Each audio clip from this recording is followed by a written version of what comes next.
The violent storm of that spring night in 1876 rattled the windows of the barn as Wilhelmina Locke huddled beneath a worn quilt in the loft, listening to the rain pounding against the roof. 6 months a widow, she had taken to spending nights in the barn when the memories in the house grew too heavy to bear. Tonight, with lightning illuminating the countryside of western Colorado territory, she felt particularly alone. The sound of the barn door creaking open below startled her from her thoughts. Wilhelmina's heart hammered in her chest as she peered over the edge of the loft, squinting into the darkness. A tall figure staggered inside, dripping wet and leaning heavily against the door frame. "Hello." She called, her voice barely audible above the storm. "Who's there?" The figure jumped, looking up toward her voice. "Madam, I didn't know anyone was here. I'm just seeking shelter from this storm." Wilhelmina reached for the small pistol she kept nearby, a necessity for a woman alone on a struggling ranch. "State your business, stranger." "Name's Clayton Norwood, madam. My horse threw a shoe about 2 miles back, and I've been walking in this downpour ever since." His voice carried no threat, only exhaustion. "I mean no harm, just need somewhere dry till morning." Lightning flashed again, illuminating his features, a young man, perhaps 30, with a weathered face under a sodden hat, his clothes plastered to his frame. He wasn't brandishing any weapons, and the genuine fatigue in his posture made Wilhelmina lower her pistol slightly. "There's a lantern on the hook to your right," she instructed. "Light it so I can see you properly." The man did as told, his hands visibly shaking from cold as he struck a match. In the warm glow of the lantern, Wilhelmina could see he was indeed soaked to the bone. His face was handsome in a rugged way, with a strong jaw partially hidden beneath several days' worth of beard. "Thank you, madam," he said, teeth chattering. "I don't suppose there's a dry spot I could claim for the night. I'll be gone by first light." Wilhelmina hesitated. Since Thomas died, she'd been wary of strangers, especially men. The isolation of the ranch meant she was particularly vulnerable. But turning someone out in such weather seemed cruel, and something about this man's straightforward manner reassured her. "You can stay down there," she decided. "There's clean straw in the back stall, but I'll be watching, Mr. Norwood." "I understand completely," he nodded respectfully. "And I'm obliged for your kindness." As the stranger settled in, Wilhelmina remained vigilant, pistol within reach. But exhaustion eventually claimed her, and she drifted to sleep to the sound of the storm and the occasional shifting of the stranger below. Morning arrived with brilliant sunshine that streamed through the cracks in the barn walls. Wilhelmina woke with a start, momentarily confused by her surroundings before remembering the events of the previous night. She peered over the edge of the loft, expecting to find the stranger gone. Instead, Clayton Norwood was in the yard, already hard at work. He had repaired a section of fence that had blown down in the storm and was now chopping wood with an axe he must have found in the toolshed. His movements were fluid and practiced, splitting each log with a single, powerful stroke. Wilhelmina climbed down the ladder and stepped out into the morning air. "I thought you said you'd be gone by first light," she called. Clayton paused, wiping sweat from his brow. "That was my intention, madam. But when I saw the damage from the storm, it didn't seem right to leave without lending a hand. Hope you don't mind." She studied him in the daylight. His clothes had dried, revealing a lean but strong build. His eyes were a clear blue that matched the morning sky, and now that he wasn't dripping wet, she could see his hair was the color of wheat. "I appreciate the help, but it isn't necessary," she said, trying to maintain a proper distance. "Begging your pardon, but I think it is." He gestured toward the house, where a large branch had fallen dangerously close to the roof. "That needs taking care of before the next storm." Wilhelmina followed his gaze. He was right, the damage was worse than she'd anticipated. Maintaining the ranch had been a struggle since Thomas died. The work was simply too much for one person, and hiring help was beyond her means. "Where were you headed before the storm?" she asked. "Nowhere particular," Clayton answered, resuming his work. "I've been drifting since the war, picking up work where I can find it." The war's been over for 11 years. A shadow passed across his face. Some things take longer to leave behind than others, Mrs. He paused. I don't believe I caught your name. Locke, Wilhelmina Locke, Mrs. Locke. He nodded respectfully. I could help you with these repairs before moving on. Wouldn't feel right leaving a lady to handle all this alone. Wilhelmina wanted to object, to insist she was managing just fine, but the truth was, she wasn't. The ranch was slowly falling apart around her, and pride wouldn't fix broken fences or fallen branches. I can pay you a fair wage for a week's work, she offered finally. Food and a place to sleep in the barn included. Clayton's smile was warm, revealing a small dimple in his right cheek. That's more than generous. I accept. That evening, after a day of hard work, Wilhelmina invited Clayton to eat supper in the house. It was the first time she'd had company at her table since the funeral. She'd prepared a simple meal of beans, cornbread, and the last of her preserved peaches. As they ate, she found herself studying him. His manners were surprisingly refined for a drifter, and he spoke well, occasionally dropping hints of an educated background. You said you've been moving around since the war, she ventured. Were you a soldier? Clayton nodded, his expression becoming guarded. Cavalry, enlisted when I was 18. Spent 4 years fighting, came home to find there wasn't much left for me. No family, lost my parents before the war, had a brother who went west to seek his fortune. Haven't heard from him in years. He took a sip of coffee. What about you, Mrs. Locke? How long have you been on this ranch? 5 years. Thomas, my husband, brought me here as a bride. He had big dreams for this place. She looked around the modest kitchen. Then pneumonia took him last winter. I'm sorry for your loss, Clayton said quietly. Wilhelmina nodded, not trusting herself to speak further on the subject. The spare bedroom isn't fit for use, hasn't been aired out in months. But there's a cot in the back room if you'd prefer that to the barn. The barn suits me fine, Mrs. Locke. I've slept in far worse places. Over the next few days, Clayton proved himself invaluable. He rose before dawn each morning, tending to the horses and chickens before Wilhelmina even emerged from the house. He mended fences, repaired the roof, and cleared away storm debris with tireless efficiency. By the third day, Wilhelmina found herself watching him work from the kitchen window, admiring the easy way he moved and the care he took with each task. On the fourth day, while they were working together in the vegetable garden, Clayton asked, If you don't mind my asking, what are your plans for this place? It's a lot for one person to manage. Wilhelmina wiped dirt from her hands onto her apron. I don't know, she admitted. Thomas believed it could be profitable with the right investment, but that takes money I don't have. My brother-in-law has offered to buy it, but I suspect he's just after the water rights. It's good land, Clayton observed, looking across the fields. With some work and the right crops, it could thrive. You sound like you know something about farming. My father had a farm in Virginia before the war, not as big as this, but I grew up learning the trade, he smiled ruefully. Never thought I'd use those skills again. That evening, a man arrived on horseback, Harold Locke, Thomas's brother. Wilhelmina tensed at the sound of hoofbeats, and Clayton instinctively moved closer to her as they stood on the porch. Well, well, Harold called, dismounting with a smirk. What's this, Wilhelmina?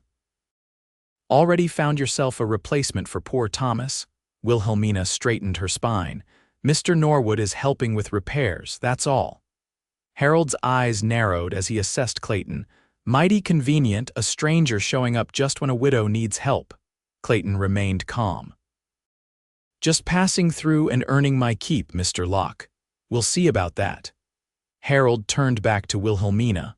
I've come with another offer. The bank in town is willing to take the property off your hands, better price than I offered before. I haven't decided to sell, Wilhelmina replied firmly. Don't be foolish, woman. You can't run this place alone, and my patience won't last forever. Harold's tone carried a veiled threat that made Clayton's jaw tighten. Mrs. Locke has made her position clear, Clayton interjected. Perhaps you should respect her wishes. Harold glared at Clayton, then back at Wilhelmina. Think about it. I'll be back in a week for your answer. He mounted his horse and rode away without another word. After he was gone, Wilhelmina released a shaky breath. "I apologize for my brother-in-law. He's been pressuring me to sell since the funeral." "No need to apologize," Clayton assured her. "Men like that only understand one thing: standing firm." That night, as Wilhelmina prepared for bed, she found herself thinking about Clayton in a way that both thrilled and frightened her. It had been so long since she'd felt anything beyond grief and anxiety. The realization that she was attracted to him brought a flush to her cheeks. It seemed disloyal to Thomas's memory, and yet Thomas would have wanted her to live, wouldn't he? Meanwhile, in the barn loft where Wilhelmina had first spotted him, Clayton lay awake, listening to the night sounds. He hadn't planned to stay this long, but something about Wilhelmina Locke and her struggling ranch had touched something in him he thought long dead. She was beautiful, yes, with her honey-colored hair and determined green eyes, but it was her quiet strength that drew him. The way she faced each day's challenges without complaint, her gentle hands that could be both tender with newborn chicks and firm on the handle of an axe. He'd been drifting for so many years, running from memories of the war and the emptiness that followed. For the first time in over a decade, he felt a pull to stay in one place. But what could he offer her? A broken soldier with no home and little to his name beyond the horse and saddle he'd arrived with. The week passed quickly, each day bringing Clayton and Wilhelmina closer. They worked side by side from dawn until dusk, sharing meals and gradually sharing stories. Clayton told her about his childhood in Virginia, about the books he'd loved to read, and the music his mother had taught him on the piano they'd once owned. Wilhelmina spoke of her life before Thomas, how she'd worked as a schoolteacher in a small town in Kansas, and how she'd always dreamed of having children. "Thomas and I tried," she confessed one evening as they sat on the porch watching the sunset. "But it never happened for us. Now I wonder if it ever will." Clayton looked at her profile, gilded by the fading light. "There's still time," he said softly. "You're young yet." Their eyes met, and something passed between them, a recognition of mutual longing that neither was ready to acknowledge aloud. On the 7th day, as promised, Harold returned. This time he brought the sheriff with him. "Come to collect your answer, Wilhelmina," Harold announced smugly, "and to deal with your situation." He nodded toward Clayton, who was standing protectively near Wilhelmina. Sheriff Daniels stepped forward, looking uncomfortable. "Madam, we've had reports of a drifter matching this man's description. There was a robbery in Silverton last month." Wilhelmina's heart sank. "That's ridiculous. Mr. Norwood has been nothing but honorable since he arrived." Clayton addressed the sheriff directly. "I was nowhere near Silverton last month. I was working at the Peterson Ranch near Durango. You can verify that with Mr. Peterson himself." The sheriff studied him. "Well, until we can check your story, I think it's best if you come with me." "This is outrageous," Wilhelmina protested. "Harold, I know what you're doing and it won't work." Harold feigned innocence. "I'm just looking out for your safety, sister-in-law. A woman alone is vulnerable to all sorts of unsavory characters." Clayton looked at Wilhelmina, his expression reassuring. "It's all right. I'll go with the sheriff and clear this up." To Harold, he added, "But know this: if I find out you've pressured Mrs. Locke in my absence, you'll answer to me." As Clayton rode away with the sheriff, Wilhelmina turned on Harold. "I know exactly what you're doing. You're trying to isolate me so I'll sell." Harold didn't bother to deny it. "It's for your own good, Wilhelmina. This place is too much for you. And whatever fancy notions that Drifter has put in your head, they won't come to anything. Men like him don't stay." "Get off my property," Wilhelmina demanded, "and don't come back. I'm not selling, not to you, not to the bank, not to anyone." After Harold left, Wilhelmina paced the house restlessly. What if Clayton didn't come back? What if the sheriff believed Harold's lies? And even if Clayton was cleared, would he return to the ranch or simply move on as drifters do? 3 days passed with no word. Wilhelmina tried to maintain the progress they'd made on the ranch, but without Clayton's help, she quickly fell behind. On the evening of the third day, she climbed up to the barn loft, the same spot where she'd been the night Clayton arrived. Sitting in the quiet space, surrounded by his few belongings he'd left behind, she allowed herself to cry for the first time since Thomas's death. It wasn't just grief for her husband anymore.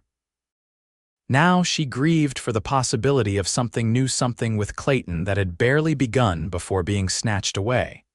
She'd been a fool to let herself hope. The sound of the barn door opening made her heart leap. Wilhelmina peered over the edge of the loft to see Clayton standing below, looking up at her with those clear blue eyes. "You came back," she whispered. "I told you I would." His smile was gentle. "Sheriff Daniels telegraphed Peterson, verified my whereabouts just as I said." Harold wasn't too pleased when the sheriff let me go with an apology. Wilhelmina climbed down the ladder quickly, almost losing her footing in her haste. Clayton caught her by the waist when she reached the bottom, steadying her, but he didn't let go immediately, and she didn't step away. "I thought you might just keep riding," she admitted. "Find somewhere new without complications." Clayton's hands remained at her waist. "I've been riding for 11 years, Wilhelmina. Maybe it's time to stop." She looked up at him, hardly daring to breathe. "What are you saying?" "I'm saying I want to stay, not as a hired hand, but as—" He paused, searching for the right words. "As someone who could build something with you if you'd have me." Wilhelmina's heart hammered in her chest. People would talk, a widow and a drifter so soon after. Let them talk. Clayton's voice was tender but firm. "I've spent too many years caring what others think, haven't you?" He was right. She had lived her entire life according to expectations, the dutiful daughter, the proper wife, the grieving widow. For once, she wanted to choose her own path. "I barely know you," she whispered, even as she leaned closer to him. "Then give me time to show you who I am." His hand rose to cup her cheek. "I'm not asking for promises yet, just a chance." Wilhelmina closed the distance between them, pressing her lips to his in answer. The kiss was tentative at first, then deepened as years of loneliness melted away for them both. When they finally parted, breathless and flushed, Wilhelmina knew with certainty that her life had changed irrevocably. Over the following weeks, Clayton proved true to his word. He worked alongside Wilhelmina during the day, implementing ideas to improve the ranch's productivity. They planted new crops, repaired irrigation systems, and even acquired a few additional cattle at a good price from a neighboring rancher. In the evenings, they sat together on the porch or by the fireplace, talking about their hopes for the future. Clayton spoke of building a proper dairy to supplement their income, while Wilhelmina dreamed of expanding the vegetable garden and perhaps selling preserves in town. When Harold returned a month later, he found a transformed ranch and a transformed sister-in-law. Wilhelmina met him at the gate, Clayton by her side. "I see you're still here," Harold sneered at Clayton. "He is," Wilhelmina confirmed, "and he's staying." Harold looked between them, noting their closeness. "Thomas hasn't been gone a year, and already you've forgotten him." "I will never forget Thomas," Wilhelmina replied firmly. "He would have wanted the ranch to thrive and for me to be happy. Clayton helps with both." "You'll regret this," Harold warned. "When this drifter leaves you high and dry, don't come crying to me." Clayton stepped forward. "I'm not leaving, Mr. Locke. In fact, I've asked Wilhelmina to marry me and she's accepted." Harold's face reddened with anger. "You can't be serious." "This man has no roots, no family, nothing to offer you." Wilhelmina took Clayton's hand. "He has everything to offer me: respect, partnership, a future. Now, unless you've come to wish us well, I think it's time you left. For good." After Harold stormed off, Clayton turned to Wilhelmina with a raised eyebrow. "That was quite the announcement, considering I haven't actually proposed yet." Wilhelmina laughed, the sound light and free. "I thought it was time to make your intentions official, unless you object." Clayton pulled her into his arms. "Not at all, though I'd planned something a bit more romantic than announcing it to your angry brother-in-law." From his pocket, he withdrew a simple silver band. "I've been carrying this for a week, waiting for the right moment." Tears filled Wilhelmina's eyes as he slipped the ring onto her finger. "Where did you get this?" "Sold my pocket watch in town," he admitted. "Seemed a fair trade for a future." They were married 2 months later in a small ceremony at the local church. The townspeople, who had initially been skeptical of the quick courtship, had gradually warmed to Clayton as they saw the positive changes at the Locke ranch and the happiness he brought to Wilhelmina. Their first year together was not without challenges. A drought threatened their crops, and Wilhelmina fell ill with fever that left Clayton sick with worry for nearly a week. But they faced each obstacle together, their bond strengthening with each trial overcome. On the anniversary of the night Clayton had stumbled into the barn during that violent storm, they sat together in the loft, a bottle of wine between them. "Do you ever think about how different our lives would be if it hadn't rained that night?" Wilhelmina asked, leaning against his shoulder. "Every day," Clayton replied, pressing a kiss to her temple. "I'd have walked right past this ranch in the daylight, never knowing what I was missing. And I'd still be sleeping in the house, too afraid to face my memories." Clayton raised his glass. "To storms that lead us where we need to go." As they drank their toast, Wilhelmina placed her hand over her slightly rounded belly, their first child, due to arrive in the winter. Clayton covered her hand with his, the wonder still fresh in his eyes whenever he thought about becoming a father. "I never imagined this life was possible," he confessed. "After the war, I thought I was too damaged for happiness." Wilhelmina turned to face him. "We heal each other, that's what love does." 5 years later, the Norwood Ranch, as it had come to be known, was flourishing.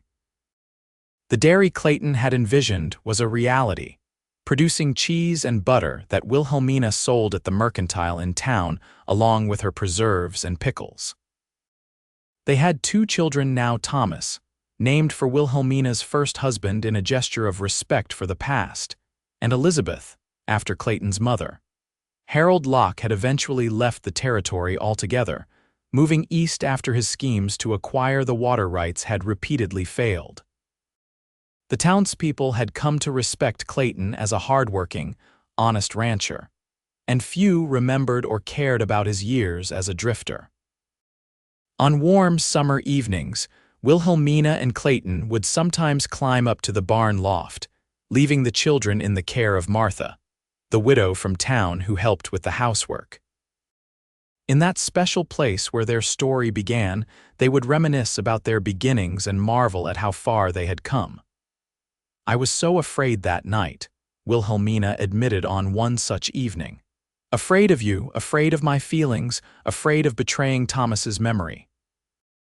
"And I was afraid you'd send me away," Clayton replied, "or worse, that I'd stay and somehow fail you." "You've never failed me," she said softly, tracing the lines that time had begun to etch around his eyes. "Not once in all these years."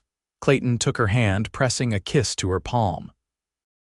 "Do you remember what you said to me the day before our wedding, when I was fretting about whether I could be a good husband?" Wilhelmina smiled.